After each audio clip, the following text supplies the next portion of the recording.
di fa egg xel dem ci Mohamed Mahi Touré groupe Futurs Médias di ko félicité lauréat prix Sénico waaye tamit gàddu concours international de mémorisation de Coran en tout cas félicitations au jeune Mohamed juste 11 ans mais en tout cas macha allah yal na ko yàlla sàmm RFM à vous rendez-vous tout à l'heure merci beaucoup chers téléspectateurs. yenn affaire yi mbir yi nga xamante ni soobu na ca bu demee sax bu ca biti la wala ci yenn juridiction arbitrale yi noo jàngatee ni ñu gantalee pas ni ñu gantalee ni décision bi favorable état bi. di niroog revers. voilà revers justement. waaw bon ci parrainage bi. effectivement question bu am solo la parce que décision bi c'est vrai que c'est une décision quand même très surprenante bett na ñu bëri parce que dafa décision boo xamante ne dafa mel ni daal c'est une décision qu'on peut dire même absurde. parce que du point de vue d'analyse juridique bi effectivement dafa créer vraiment un précédent dangereux pas pour le Sénégal seulement mais tous les pays de la CEDEAO parce que décision la boo xamante ne je pense que c'est une décision xam ne du am bu mel nii du amaat et ça je le dis pour plusieurs raisons parce que en fait boo xoolee ci CEDEAO ni cour bi di fonctionner c'est la première fois ñu gis déjà que mu jox quasiment injonction à l'État du Sénégal non seulement de prendre les mesures comme il dit pour lever les obstacles comme ni mu tuddee que la libre participation aux élections mais en plus mu ne ko na nga 6 mois na nga dindi la loi sur le parrainage système parrainage na nga ko dindi et puis ba pare jox la délai 6 mois xam nga benn arrêt bu xaw a similaire ko concerné le Burkina Faso que la Cour déjà a repris en 2015 boobu à tout c'était juste limité à dire que l'État burkinabé doit juste prendre des mesures pour changer effectivement les obstacles pour lever les obstacles normalement fa la war a yem. mais c'est la première fois muy avancer naan non seulement annuler leen système parrainage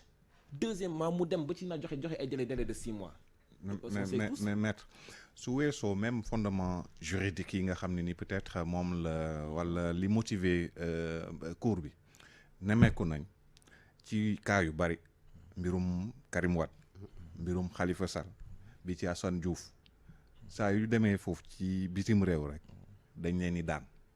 je veux dire du ngeen am dëgg ci cas yooyu yëpp dañ leen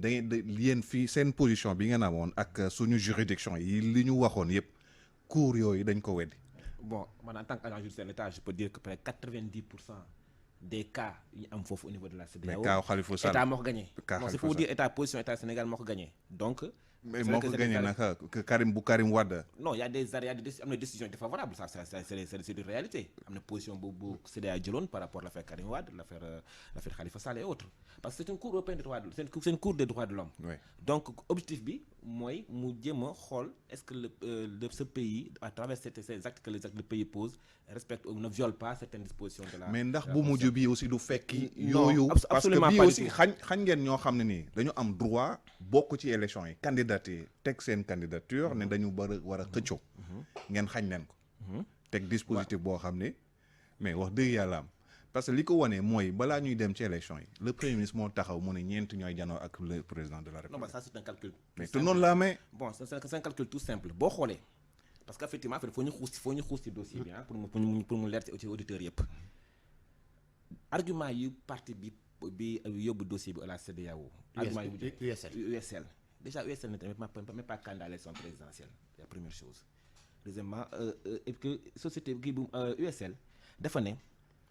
que c'est un raisonnement dafa ne parrainage dafay tere parti yi ñu war a mën a participer librement aux élections. Pourquoi? Parce que le taux de parrainage taux bu ñu joxe boo ko multiplié par nombre de partis politiques 300 partis politiques sénégalais donc dina am au moins élections yi 122 partis kese ñoo mën a participer aux élections. raisonnement bu lañ jox c'est un raisonnement mathématique et absurde. ñun État du Sénégal qu'est-ce qu'on dit? N'oubliez pas que la loi sur le parrainage a été validée par le Conseil constitutionnel sénégalais qui mooy organe bu gën a kawe ci juridiction sénégalaise qui vérifie si la loi qui a été votée est conforme à notre constitution nga xam ne moom mooy suñu instrument de base la Cour constitutionnelle décidé na ko. En plus de ça li gën a xaw a doy waar c'est que déjà mënoo évoquer c'est pourquoi l'arrêt est intéressant même pour les étudiants de première année de droit parce que quand la Cour européenne la Cour de la CEDEAO dit que tey jii violation des droits de l'homme soxlawu sax mu am il suffit que mu hypothétique wala mu possible wala mu éventuel c'est nouveau loolu c'est tout à fait nouveau c'est la première fois que ñu koy gis ci décision CEDEAO moo tax effectivement mu dem ba ne léegi il faut que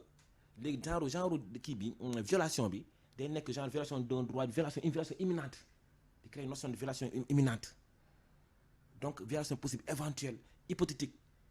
loolu les cours du jeu alors qu'en fait c'est une cour boo xamante ne dafa war a vérifier est-ce que la loi fondamentale sur les droits fondamentaux effectivement a été violée ou non et pas di créer di def ay hypothétique c'est de cela dafa war a juger in concreto sur des faits concrets mais parti boo xam ne demoon élection parti boo xamante ne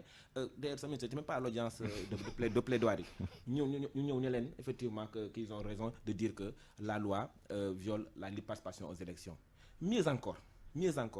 mais yoon na leen ko arrêté si wax sax dafa contradictoire parce que arrêté bi nee nag parce que là après ñu bëgg duñu ko wax mais l'arrêt dit clairement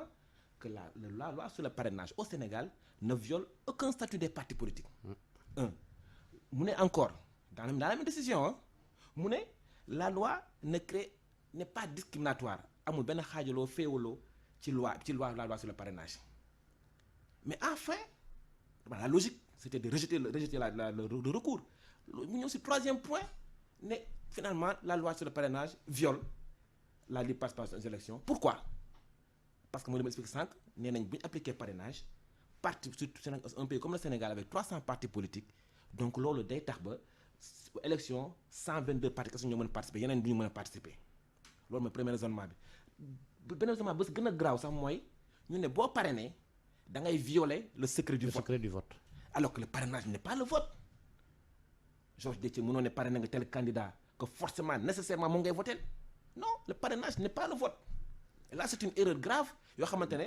la cour l'a fait peut-être on peut le comprendre parce que peut-être le système parrainage sénégalais bi comprendre de toute façon yéen xam ngeen ne parrainage bi am nay failles am nay limites ba yéen ñi nga xam ne dialogue bi sax d'accord ngeen ci xaar ma expliquer la parfaire ko non d'accord mais la cour a demandé qu'on annule le système de la loi sur le parrainage loolu la wax ordonne à l'État du Sénégal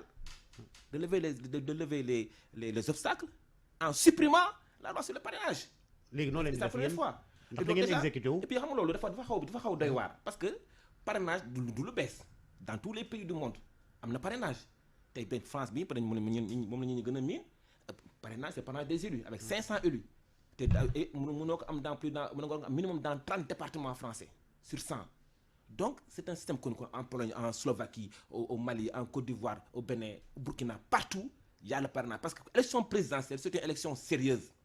c'est le rendez-vous comme on dit souvent le rendez-vous entre un homme et un peuple et son peuple mais mënoo boo yee sax parce que créé nga sa parti politique rek yow amoo sax mënoo sax nekk conseiller municipal xëy rek ne da nga bëgg a nekk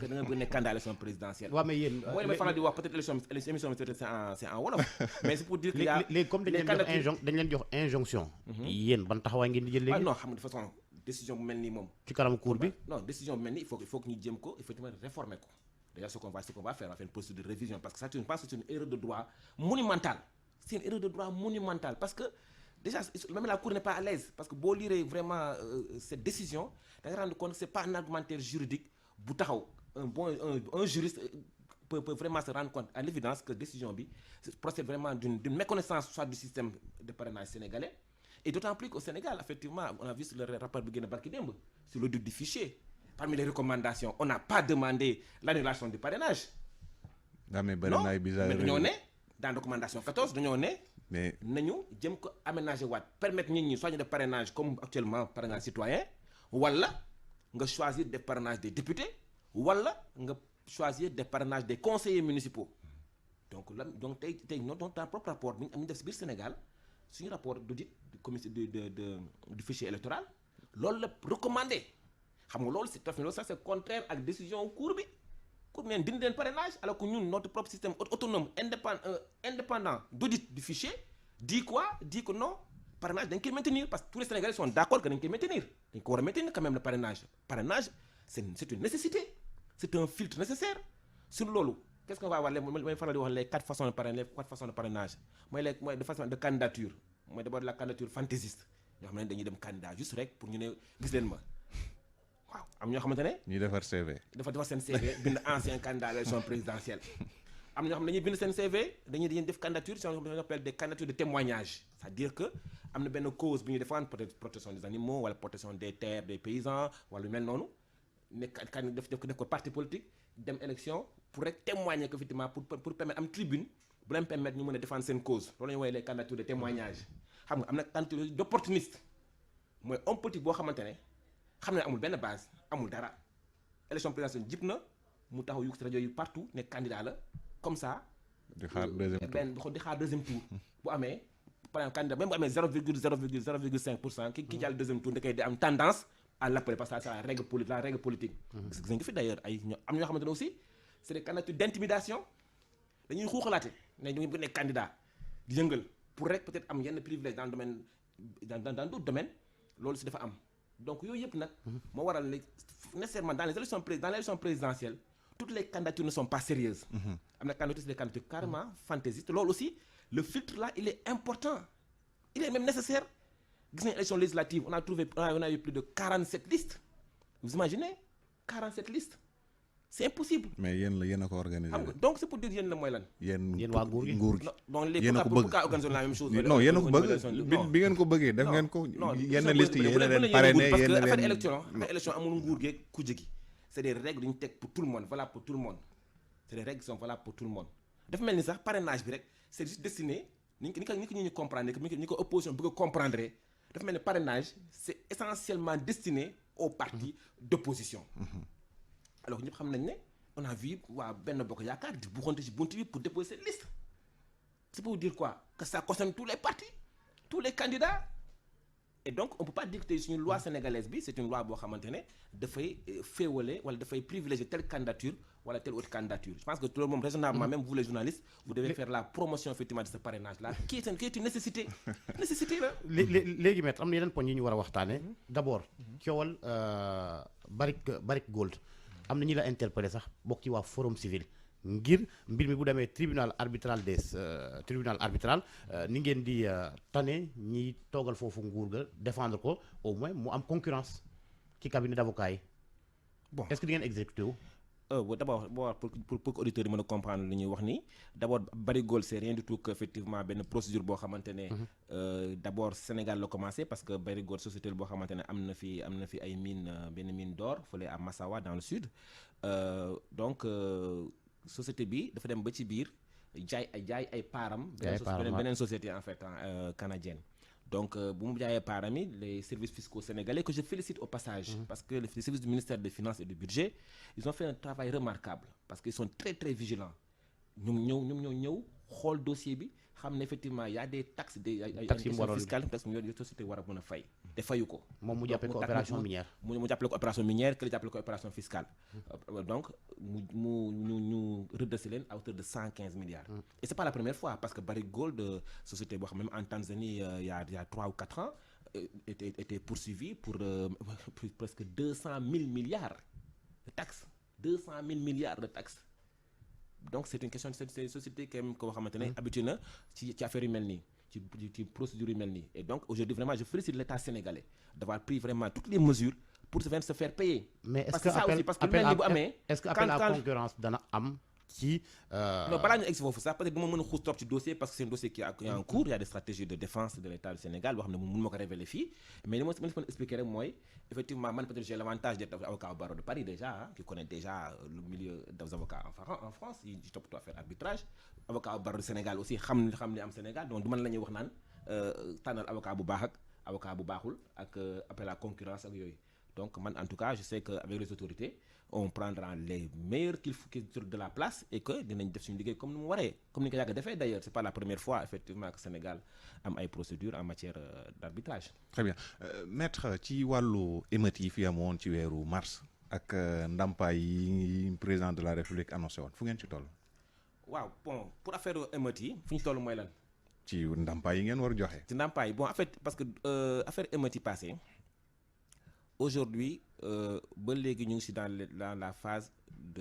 d'évaluation parce que boo xoolee l'État ak démembrement bi sont les premières victimes des émeutes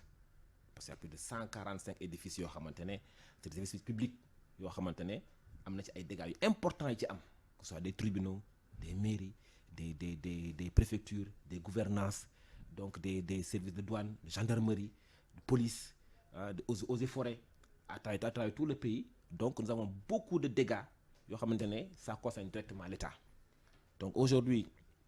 nous sommes en train de voir au niveau des services du ministère comment on peut organiser ça pour voir effectivement comment l'État peut japper effectivement ci yenn victimes. Donc c'est à l'étude. Pour l'instant nous sommes dans la phase d'évaluation. Mais victimes yi la ñi nga xamantene ñoo ci ñak seeni bakkan xam loolu gëna urgent ak ñi nga xamantene ñoo ci jëlé gañu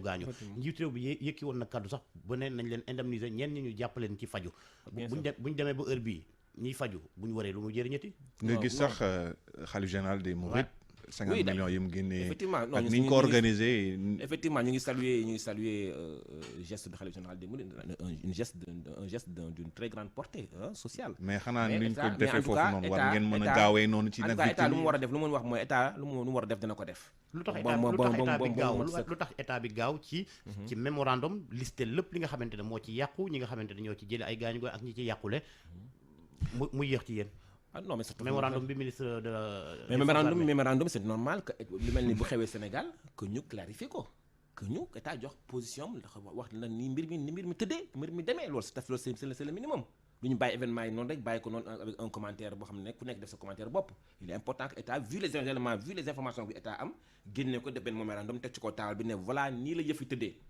nii la yëfi tëddee j'avais fait une commission d'enquête ak yooyu yëpp mais voilà nii la yëfi tëddee maintenant indemnisation dégâts yi yooyu c'est une question complexe du loo xamante ne da ngay ñëw rek ne kii yàq na ma lii rek nga ñëw fixé ko nii benn montant au pif non du noonu lay demee donc ça demande am na ay experts yu ciy liggéey am na ay autorités yu ciy liggéey donc ñu xool en tous les cas fii lépp le plus important mooy président de la République jël na engagement de façon moom pour jàppale on verra bien ban barème nga yaakaar ci on verra bien victimes humaines yi waaw non pour l'instant mënu ma la wax barème tel lañ ci appliqué ak ñi nga xam ne ñoo gaañu nekk ci hôpitaux yi wala ñi nga xam ne seen mbokk ñoo leen jël tey ji en charge mais ñooñu aussi li nga war a xam mooy président de la République nee na carrément nee na ko wax na devant toute l'opinion publique que dina def képp taaj kàttanam pour que ñu jàppale les victimes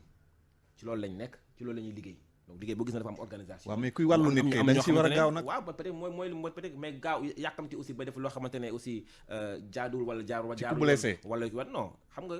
am na ce qu'on appelle l'urgence mais aussi nit ki dossier bi c'est pas un dossier simple c'est pas un dossier simple donc dafa laaj jàngat laaj gëstu et puis les services ñu ngi góorgóorlu bu baax pour xool naka lañ ko mën a jëntee ça y a pas de souci côté boobu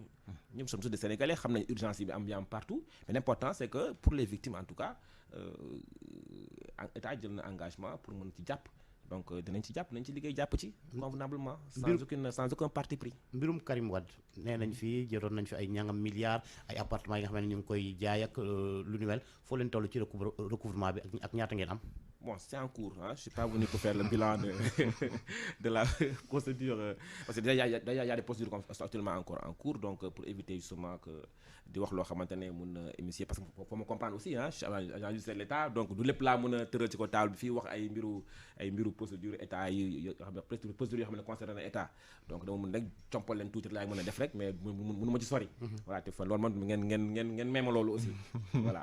waaye am na lu dugg déjà ñu ngi ci période bi nga fi nekkee ñu ngi ci liggéey bi buñ tollee ci def compte rendu def le point inchallah dinañ ko def est-ce que posture bi nga nekk yomb na mettre agent judiciaire de l'État maire Ourossogui politique jafe-jafe bi ci ban côté nga bëgg nga ko xalaatee sa liggéey dafa laaj parfois duñu xam kan mooy wax duñu xam parfois l'homme politique mooy wax wala agent judiciaire d'État mooy wax ah d'accord l'homme politique mooy wax agent judiciaire mooy wax ben nit ki la non écoutez bon je pense que c'est une nouvelle expérience parce que c'est la première fois qu'un homme politique aussi occupe cette responsabilité là c'est la première fois peut-être qu'un avocat aussi occupe cette responsabilité là pour le moment ça fait 6 mois que je suis là et puis ça se passe très bien liggéey baa ngi dox comme ni mu war a doxee et donc à la base aussi côté politique c'est important aussi que ñu mën a gëstu population bi Ourossogui ñoom mar nañ non Ourossogui c'est vrai qu'on a toujours des problèmes d'eau depuis longtemps mais j'en profite vraiment pour lancer un petit appel effectivement au ministre de l'eau d'ailleurs qui m'entend que mu jàppale ñu pour yóbbu ñu justement au niveau de la Sen'Eau parce que Ourossogui dafa nekk toujours dans le système de gestion communautaire ay Comifor ñu ngi ñaan vraiment monsieur le ministre mu jàpp ci pour ñu mën a dem effectivement à la Sen'Eau voilà jërëjëf Pape Bess Diba maître Moussa Bocar Thiam agent judiciaire de l'État maire Ourossogui jërëjëf itam Astou Mben Thioub ak ñamu àndal ca TFM ñu yendook jàmm Serigne Georges Déthié Diop wala bokk